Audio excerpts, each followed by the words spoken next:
আমার ভালো লাগছে ভীষণ, কারণ একদম ক্লিন একটা ছবি, পরিমিত অ্যাক্টিং, ডিরেকশন সব কিছু মিলে বেশ একটা অনেক দিন পর যে খুব সিম্পল অথচ খুব সূক্ষ্ম কাজ, হ্যাঁ, ক্যামেরা থেকে শুরু করে অ্যাক্টিং সব কিছুর একটা পরিমিতি আছে। বাংলাদেশে আমার মনে হলো যে এরকম একটি ছবি এই প্রথম তৈরি হয়েছে এবং অভিনেতারা অত্যন্ত ভালো অভিনয় করেছে। এই ধরনের ছবিকে আসলে এড়িয়ে যাওয়ার কোনো সুযোগ নেই, আমরা সবসময় এই ধরনের ছবিই চাই। খুবই সুন্দর হয়েছে, বাস্তব ঘটনা, এরকম গ্রামেতে এই ধরনের এই টাইপের ঘটনাই ঘটে।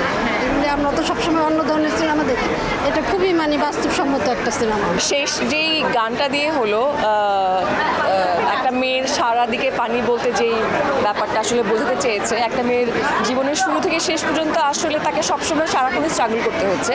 সো আই থিঙ্ক আমি একমত যেটা বলতে চেয়েছে।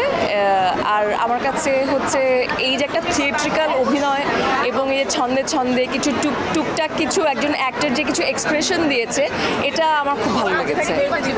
Absolutely, and all the best for the whole team and crew. এবং মেয়েদের কথা এত সাহসের সঙ্গে বলা একটা বড় ব্যাপার।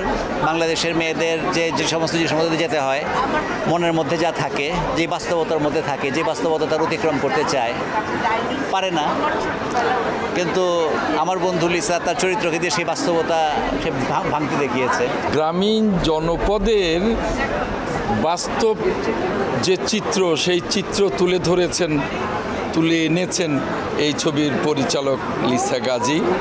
অনবদ্য অভিনয়ে ডক্টর আনান সিদ্দিকা সহ অন্যান্য শিল্পীরা, এবং সোহিনীর যে গান আমি শুনলাম, ছবিটিকে খুব প্রাণবন্ত করে তুলেছে।